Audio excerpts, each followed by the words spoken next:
Glad to have with us on our live line this morning, Steuben County Sheriff Jim Allard. Sheriff, thank you for joining us. No worries, Brian. It's always good to be on your show. Sheriff, I'm wondering, we hear this is closed down and that's closed down, and schools are closed and so on and so forth, and a lot of, if not most, businesses will be, if not already. A question for you, Sheriff Allard.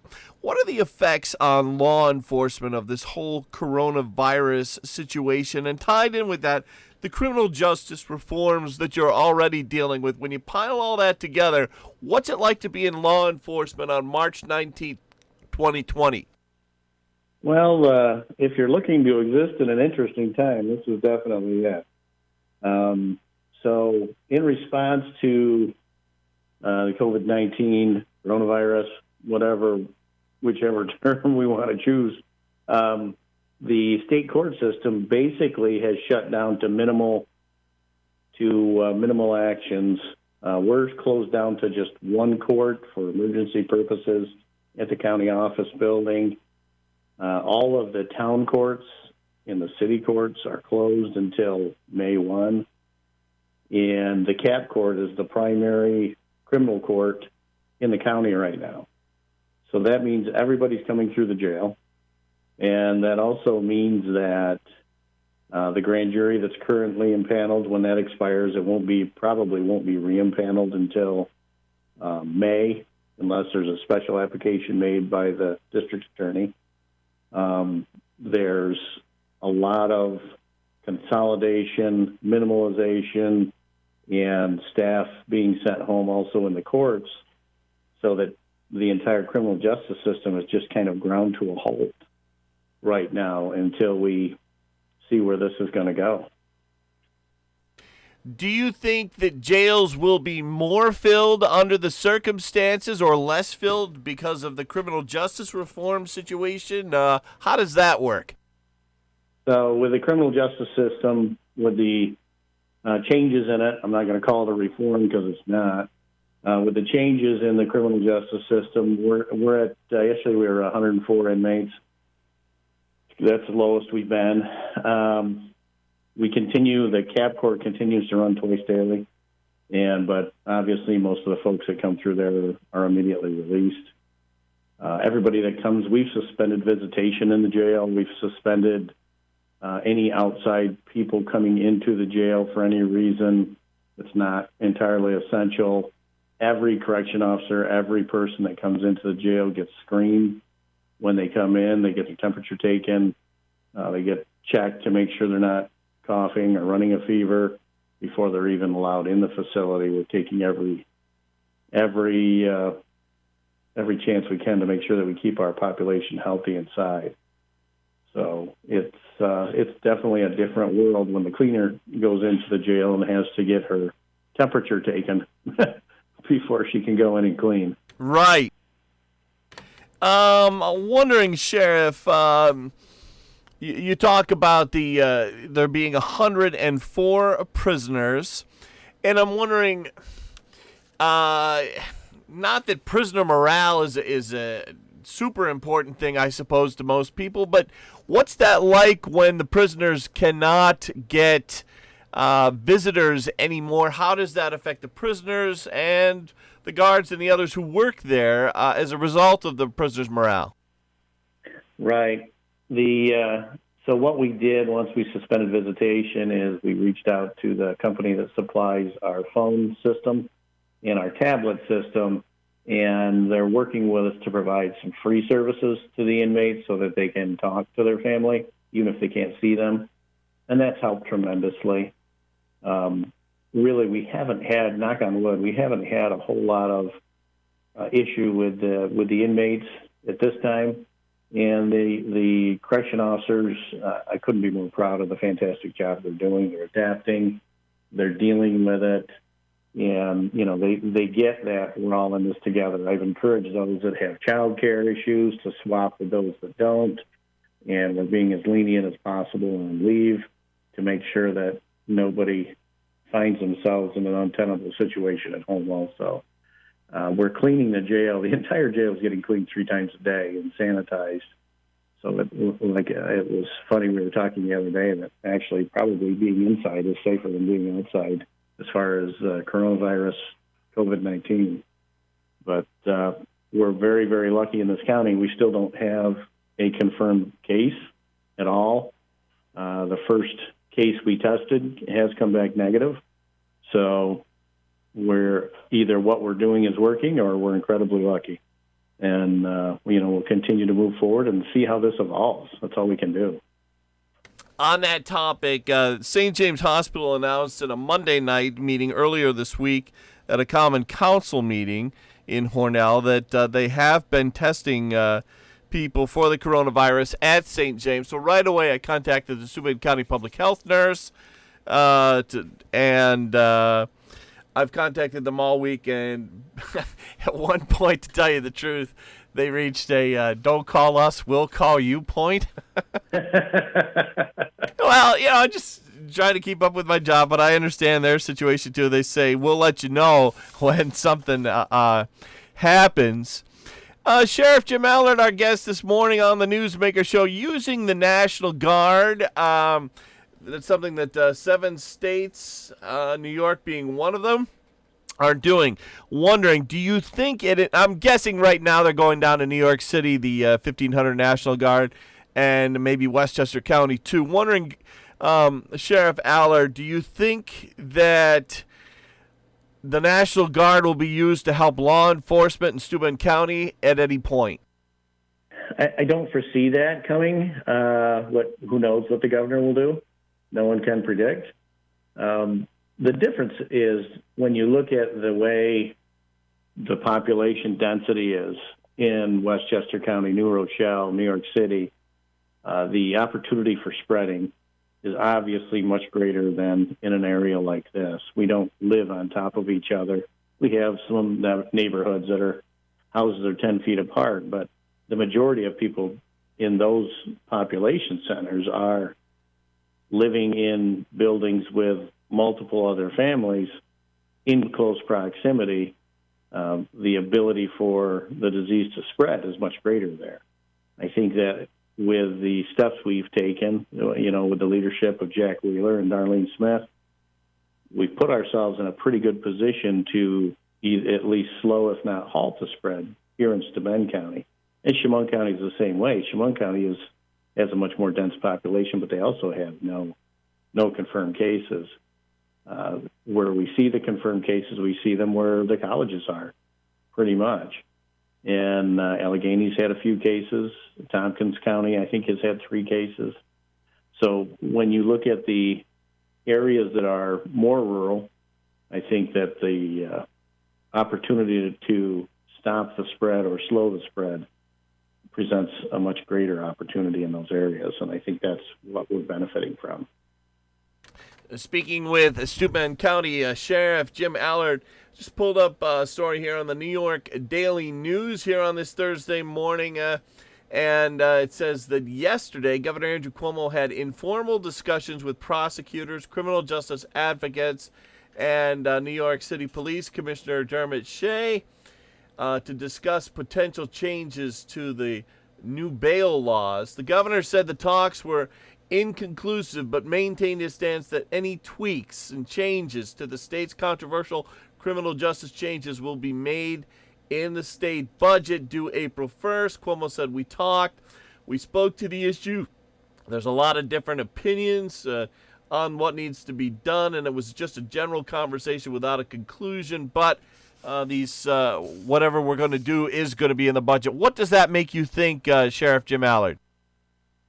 It makes me think that he will do the minimum amount to appease some of the voters downstate as they move forward with this. I don't see it as any substantial changes. This set of laws was ill-conceived from the start. It's a bad experiment. It was based on fallacy. It has been a reckless, irresponsible experiment since it started. And to fluff it off is just a continuing irresponsibility on the part of our state government. Okay, we're talking with Steuben County Sheriff Jim Allard. We're going to take a quick break. We'll check the forecast, and we'll be right back with the Steuben County Sheriff. Stay with us. The Ryan Agencies, your local, independent insurance agencies. At the Ryan Agency, they work hard to find the right coverage at the best rate. Their agents shop more than 24 insurance companies to discover your best price. Save smart. Contact the Ryan Agencies today for your best price. Insurance protection you can rely on. The Ryan Agency. Checking in with meteorologist Rob Carroll, who says it's going to be really nice tomorrow. Yes, close to 70 degrees. So the sun will peak out, Brian. Not a bad start to the first full day of springtime. Vernal equinox taking place earlier than it has been in 124 years. Takes place at 11:15 p.m. tonight. So that means tomorrow, astronomically speaking, we are into springtime. Today, we've got a lot of cloudiness out there. We're waiting for warmer air to move in, and it will pop in before late in the day. That should allow a few peaks or breaks of sun to develop, Brian. We'll get up close to 60. Sunrise this morning was at 7:13. Sun's going to be setting tonight at 7:21. Looking ahead to tomorrow, it looks like we deal with clouds tonight. We're breezy. There'll be some rain around. Lows overnight near 55. Tomorrow, clouds, breaks of sun, breezy. May see some showers and thunderstorms tomorrow afternoon. Highs will be close to 70. Temperatures are going to take a tumble late tomorrow afternoon. Tomorrow night, we're partly to mostly cloudy. Lows near 25. Clearing skies, breezy, and a whole lot colder by Saturday, 35 to 40. Brian will have sunshine and a high near 40 on Sunday. And we're back with Steuben County Sheriff Jim Allard. Very glad to have the sheriff with us this morning in the middle of this coronavirus COVID-19 situation. Sheriff, state police put out a statement within the last 48 hours saying that they want anyone who makes a 911 emergency call to say if they have flu-like symptoms at their residence so that the troopers know when they're going in what they're dealing with medically. Wondering, and you have EMTs on your staff, wondering, how is it affecting the sheriff's department, the 911 calls, and how are you responding? We're emphasizing personal protection, everyone using the personal protection and being very cognizant of it. Every car, every one of our deputies' vehicles has wipes, they have hand sanitizer, and they all have masks, gloves, all of the personal protection devices that they would need to treat any infectious disease. So that's the way we're looking at it, as if everybody that we're going to try to meet them outside rather than inside if we can. And if we do have to go inside, we'll have our personal protective devices with us, and we'll deal with each one as we go. Anybody that's got flu-like symptoms doesn't necessarily mean they have COVID, as we've seen. And to not provide service because of our fear, I think, would be as bad as overreacting the other way. Sheriff Jim Allard, what about the issue of hospital beds over in this side of the county in Hornell? What we've heard from St. James Hospital is, hey, we just moved to a new facility, but we still got all those old beds, and we're keeping the lights on at the old hospital in case something goes wrong, and a lot of people end up hospitalized. What are you hearing as far as other issues go, or other hospitals go, Sheriff? The Bath VA, for example, and the hospital Ira Davenport, and the hospitals over there in the Corning area. What kind of infrastructure plans do they have as far as the beds go? It's interesting because our entire medical system in this area is set up for treatment and transfer. And not many beds exist in a lot of these smaller hospitals that we have in county. Hospitals we have in county, Corning Hospital, St. James, which, by the way, I want to give a shout out to the staff at St. James. That move was flawless the other day. They did a phenomenal job. They got everyone moved. Hornell City Fire did a fantastic job getting the patients over. And, I mean, it was done by noon. They did a fantastic job. But what we don't have is a lot of ICU beds with respirators because, again, that person would be treated and moved to strong. treated and moved to Guthrie Sayre, treated and moved to wherever. So I think that's where the fear is that if we hit a point where we have dozens, if not hundreds of people needing respirators, we're going to be in trouble in county, and we're going to be taking them other places and taking, infected folks into areas that may or may not have infection yet for treatment. So that's a huge concern for everyone in public safety. As far as having the old hospital there, that's a huge benefit. If things should get to the point where we need to hospitalize a great number of people, that's still there. And the lights were just on a week ago. So that's a phenomenal resource that we have in county that most folks can't count on. Sheriff, what about the issue of hoarding supplies from shelves? I'm wondering, has any of the grocery store hoarding issue affected the law enforcement agencies, and in particular the Steuben County Sheriff's Department? Has there been any kind of supply that your deputies have been hoping to get their hands on and were not able to because everything's gone at the store? No, we did experience one thing with the jail. We order monthly for our supplies in the jail, and we're being told by our suppliers that they're behind on some of the issues, such as toilet paper. That their direct supply might have to wait a week or two. They won't be able to supply on time. We've got plenty. We're going to be fine. But we always order 2 months ahead when we place our monthly order. And we're being told by our suppliers right now that things are in a bit of limbo just because of the run on supplies. Again, the big ones are bread, milk, and toilet paper, seems to be. And so that has affected us slightly in the jail. As far as the deputies out, there's enough stores out and about, the Dollar Generals and the convenience stores that still have supplies, and the restocking continues. I think a lot of folks bought enough for 6 months right off the bat, just to be sure. And as those supplies replace, I think that everyone's going to be fine with that. Sheriff, are you aware of any in-store arrests due to the shopping and hoarding situation? Are you aware of any fights, any shoplifting, any incidents like that in any stores in the county that you know of? I haven't heard of any in our county. I heard of one in Chemung County in a retail establishment down there, but that's the only one I've heard of in this region.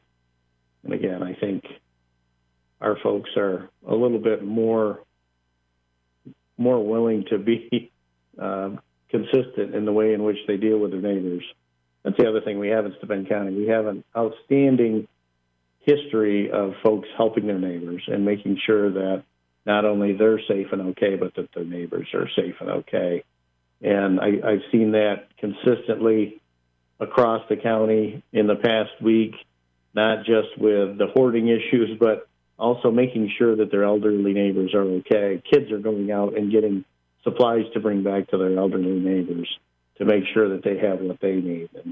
And I think we're kind of unique in that our county still adheres to those ways of taking care of their neighbors and making sure that folks are okay when the crunch comes on, that we still care about community. And as you look at the actions of the various police departments across, I think you'll see that they're helping out their community and going the extra mile to make sure folks are safe, as well as our volunteer fire departments do the same thing, and our paid fire departments. Everybody is invested in making sure that their neighbor is okay. I remember after 9/11, how everyone came together and made sure that even the families of the folks that were in New York City or went to New York City, they did a little extra to make sure they knew they were appreciated and that we were here to help them. And I fully expect to see the same thing in this crisis as it goes on. And until it's done, that folks are going to work together in Steuben County. We always have. On the issue of the homeless, I don't know, as a general rule, how much the Sheriff's Department deals with the homeless in Steuben County. As far as and as far as any kind of shelter that you might get them to, how does the COVID-19 situation affect that issue, Sheriff Allard?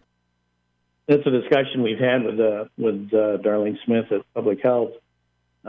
Typically, our homeless folks are given vouchers to go to local area motels that contract with the Department of Social Services.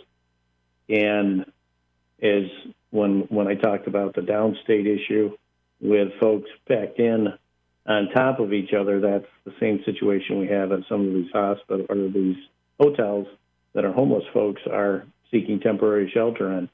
So that is a big concern for me in that it's an extremely transient population, and it's an extremely tight, packed way of living.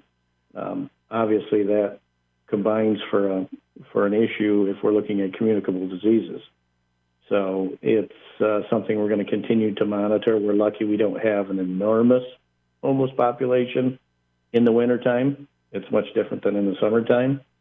So right now we're able to keep an eye on that, but it's definitely a concern. Steuben County Sheriff Jim Allard, we're out of time. I want to thank you so much for coming on today. We learned a lot. No worries. Always happy to chat with you, Brian. Stay safe. Thank you so much, Sheriff. Yeah, take care now. The EPA declared the residents of San Francisco need environmental protection. The EPA issued